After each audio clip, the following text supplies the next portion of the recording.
लड़े और कभी युद्ध के अंदर हारे नहीं। बाकी कोई युद्ध करता है तो कभी जीतते हैं कभी हारते हैं, ये होता रहता है। कुश्ती लड़ते हैं तभी कभी हारते हैं कभी जीतते हैं ना।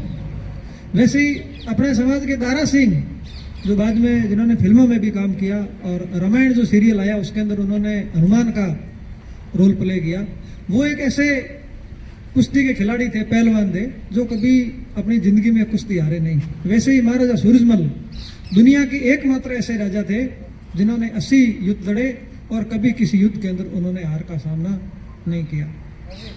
दूसरी उनकी एक खास बात, उन्होंने एक दुर्ग बनाया, किला भरतपुर के अंदर, जिसको लोहागढ़ के नाम से जानते हैं। तो वो कोई लोहे का बना हुआ तो होगा नहीं।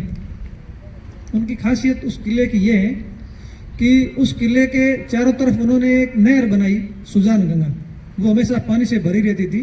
और नहर से जो मिट्टी निकाली वो मिट्टी उस किले के दीवारों पे डाल दी, ताकि कोई तोपों से गोले दागते थे तो वो गोले उस मिट्टी के अंदर धंस जाते थे।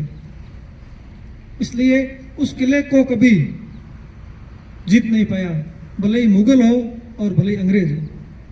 लेकिन अपने साथ त्रासदी ये रही कि अपना इतिहास लिख नहीं पाए, क्योंकि इतिहास हमेशा राज के पक्ष में ही लिखा जाता है। आज भी देख लो ना, जिसकी सरकार होती है उसके पक्ष में इतिहास लिखा जाता है और उसके पक्ष का ही पाठ्यक्रम होता है।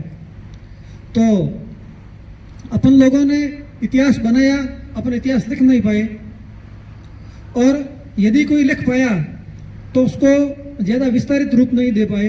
इनका एक राजकवि था सुदन, उन्होंने ब्रज भाषा के अंदर एक महाकाव्य लिखा, लेकिन वो महाकाव्य अपन लोग पढ़ते नहीं है, अपने को पढ़ने की आवश्यकता भी नहीं है, इसलिए पढ़ते नहीं है। महाराजा सूरजमल, उसको अपन एक जाट राजा कहते हैं, ये भी उनके व्यक्तित्व के साथ एक अन्याय है, क्योंकि उनके राज के अंदर एक जनतांत्रिक तरीके की व्यवस्था थी।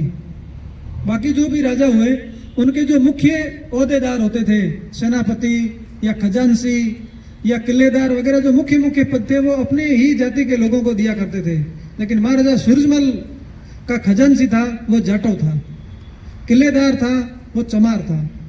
उन्होंने कभी जाति या धर्म के नाम पे उन्होंने कभी भेद नहीं किया, सबको साथ लेकर में चलने का उन्होंने प्रयास किया। पानीपत का तीसरा युद्ध इतिहास के विद्यार्थी सबने पढ़ा होगा। उस युद्ध के अंदर मराठों के सामने जो मुसलमान लड़ रहा था, उसके संबंध में उन्होंने, महाराजा सूरजमल ने मराठों को कहा कि आप जो योजना बना रहे हो ये योजना सफल नहीं होगी, अपन मिलके बनाते हैं। लेकिन मराठों को जल्दी थी कि दिल्ली का जो लाल किला है और दिल्ली का जो सिंहासन है उस पर हम कब्जा कर लें, कहीं ऐसा नहीं हो कि ये महाराजा सूरजमल बैठ जाए। इसलिए उन्होंने जल्दबाजी के अंदर काम किया, वो सफल नहीं हो सके। उसके बाद में हारे हुए जो मराठों के सैनिक थे वो वापस दौड़ रहे थे।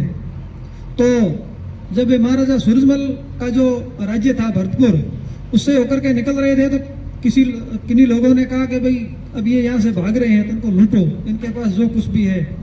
लेकिन महाराजा सूरजमल का नहीं, इनके साथ महिलाएं भी है, इनका अपनी इज्जत करें। उन्होंने इज्जत के साथ में डीग के किले के अंदर उन सैनिकों को और उनके परिवारों को रखा, और बाद में वहां से महाराष्ट्र पहुंचे, उतने तक का रसद सामग्री, खाद्य सामग्री और कुछ पैसे भी साथ में दिए, और साथ में वहां से कुछ सैनिकों को भेजा जो आज भी वहाँ जाट पाविसी के रूप में 22 गांव महाराष्ट्र के अंदर जाटों के हैं।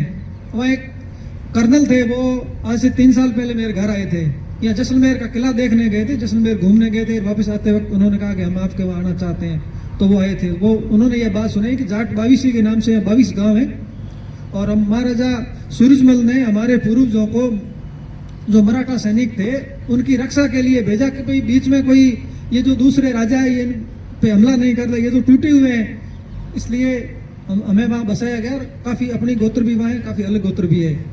तो महाराजा सूरजमल के इतिहास को हमें याद करना चाहिए, और इसलिए याद करना चाहिए कि उन्होंने हर तरीके से रिकॉर्ड ही बनाया, किला बनाया हो या उन्होंने युद्ध लड़े हो, लेकिन आखिर के अंदर उनको एक पठान कोई सैनिक था, उसने धोखे से इनकी आज ही के दिन हत्या कर दी। तो इनके व्यक्तित्व से और कृतित्व से हमें प्रेरणा लेनी चाहिए। उनके जैसे तो हम नहीं बन सकते, ये तो श्योर है, लेकिन कम से कम उनको याद करेंगे तो अपने दिमाग के अंदर भी कुछ सकारात्मक बातें आएगी। नहीं तो हर समय मोबाइल वगैरह ये देखते रहते हैं, तो मोबाइल के अंदर तो क्या प्रोसेस जा रहा है सभी को मालूम है। मेरा आइडिया से 98-99% नकारात्मक चीज़ें मोबाइल के अंदर है। ये अपने यहाँ भी ये यूट्यूबर बनाते हैं ना, वो फिल्में, वो रीलें वगैरह, क्या सीख मिलती है। तो अपने को ऐसे लोगों का इतिहास, उनका व्यक्तित्व और कर्तृत्व पढ़ना चाहिए, ताकि अपने दिमाग के अंदर भी सकारात्मक चीज़ें रहें और अपन भी कुछ आगे बढ़े, लोग अपने से भी प्रेरणा लें। धन्यवाद। जय हिंद।